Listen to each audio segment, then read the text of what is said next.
Good afternoon. So, questions?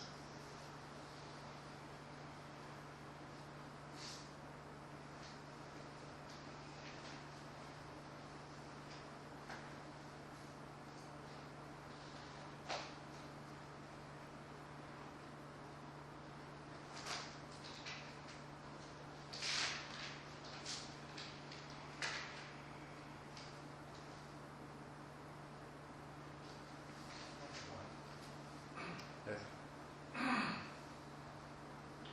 So the in-breath, we just talked about earlier, kind of fluffy, where you sense different phases of it. Yeah. Physiologically, why would it be that way? I mean, there's a lung that's operated by a muscle that pulls air in. It seems like it would be a smooth kind of deal. Why would it be non-smooth? There are a number of possibilities. I'm not sure exactly what's happening, physiologically there, but amongst the different possibilities, one is that your lungs are complex structures and they're not uniformly elastic. As a matter of fact, certain these clumps of these air sacs or alveoli may be more collapsed than others. So even if the contraction of the muscles was uniform, there might still be some irregularity because the resistance is not uniform. Another possibility, these are just possibilities. I mean, naturally I've thought about this too and wondered, and I don't know the answer, but another thing is some degree of turbulence in the airflow that may be producing that effect. Part of what's happening, definitely, because you will see it if you meditate for a long period of time and you're watching for these things, is that where the heart rhythm is superimposed on the breath rhythm, it produces peaks that so it's and there may be other things that affect it as well, but I can't really give you a highly specific answer. But it's good because it gives us even more to focus on there, more to be aware of. So it seems like it would be unique per individual and exactly how that would go. That's right. It is very unique, and of course it depends on the depth of your respiration. A lot of different factors affect it. It also is affected by how you sit too. Because you'll notice it's quite different if you start to slump forward.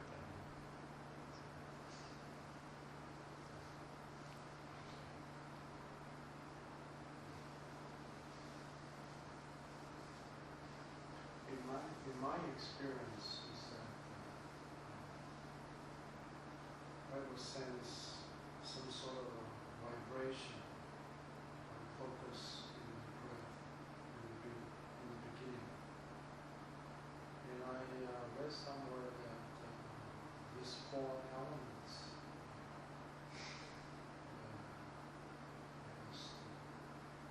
the air element has this vibration characteristics. I don't know whether that's related to any of these things, but somehow that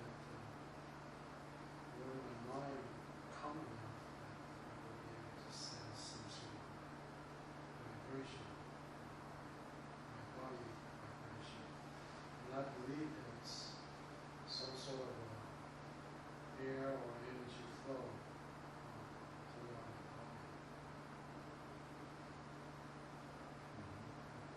Can you explain the characteristic of those four elements? Characteristics of Of the four elements.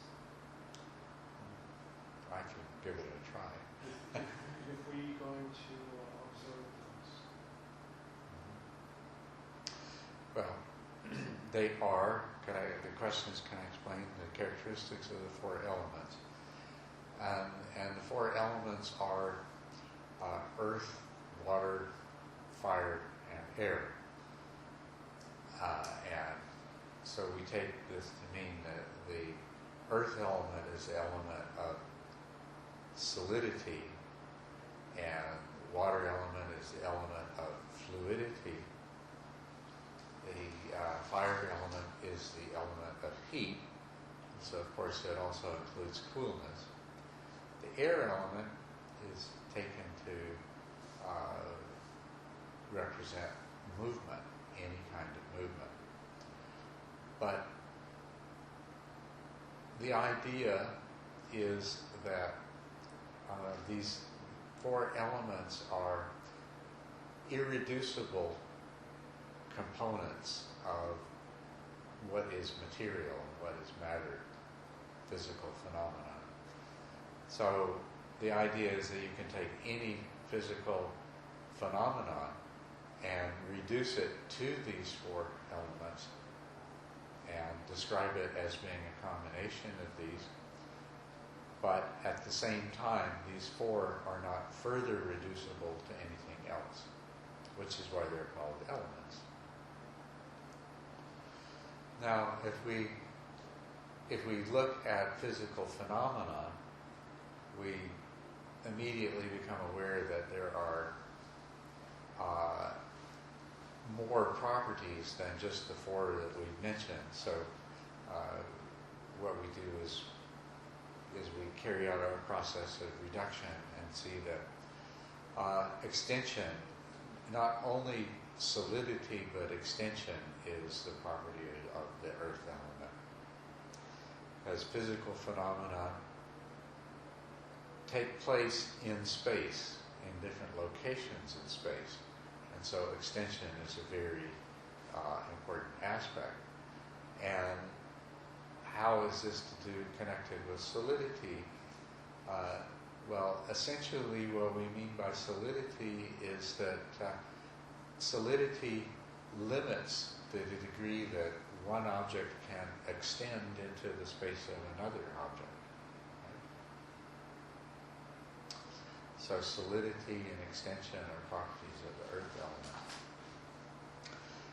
When we look at fluidity, we have to keep in mind that the movement part of fluidity is really the air element. And so that's not what we're talking about. When we talk about fluidity, we're talking about cohesiveness.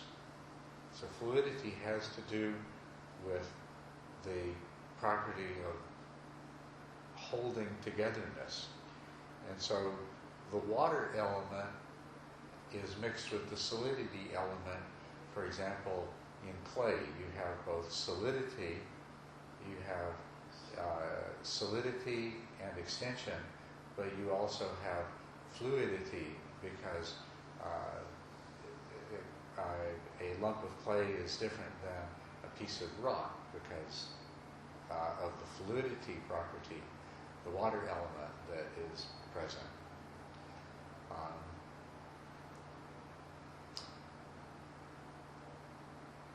Even in terms of kinds of matter, even though we refer to the air element, by the air element we mean movement. So then what about gas then? Things that are gases like air and steam and things like that. Well, in terms of the elements, the air that we breathe is not air element. It too is solidity and fluidity. Well, it also includes air element because it moves. But the properties of the kind of substance that we would call a gas in Western modern chemistry, we have solids, liquids, and gases. Gases have solidity. They do resist other things entering into the extension of other things into that space. But and they do have cohesion, both. But the amount of solidity that a gas has is very, very low. and likewise it has a huge amount of fluidity. There is not a lot of cohesion between the components that make up a gas. So kind of see how solidity and fluidity, cohesion, how they are elements that interact and are mixed together. And all of those different other properties like elasticity and plasticity and hardness, toughness, things like that. These are all brittleness. These are all mixtures of the elements of solidity and fluidity. The heat element is taken to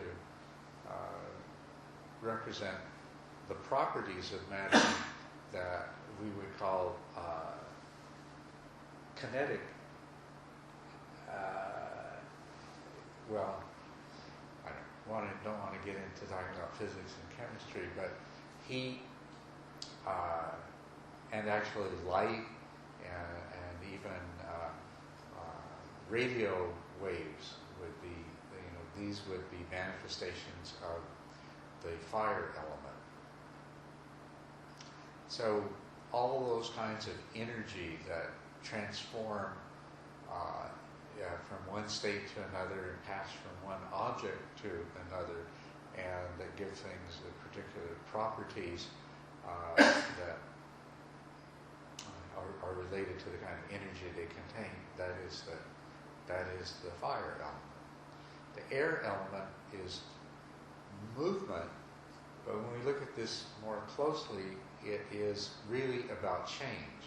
So ultimately what the air element is describing is the propensity to change that is in things, because movement is a manifestation of change or impermanence. Interesting thing is that the meditation on the breath is called an air element meditation. And people who don't understand the four elements would say, aha, oh yeah, well of course it is. That's right, you're meditating on the breath, and the breath is air. But that's not why it's said that the breath meditation is air element. It's because you're meditating on movement, you're meditating on change, and the breath meditation leads to insight into the nature of impermanence. So essentially, you could even say that the air element is about impermanence. So these are the properties of the elements. Yes? So anything we can observe would really have all of these four properties with different proportion. Yes. If anything we can imagine, pretty much have all four, except some have more of one and some have more of the other. That's right. Yes. It's a different mixture of all of these. Everything contains air element because everything changes. And even a rock has some very, very small amount of air element and some fluidity. That's right. Yes. Has some growth. What did you mean by the word extension when you talk about the solids? Extension? That means like movement, or what is that? No, Space. the fact that it occupies space. Oh, okay. It has dimension, volume. Yeah. Sometimes we speak of 5 elements, and the 5th element is space. Space, right? I said in my tour, getting tours at the temple, I use that all the time. Yeah, because of course without the space element you couldn't have extension or movement, either one. You could have change.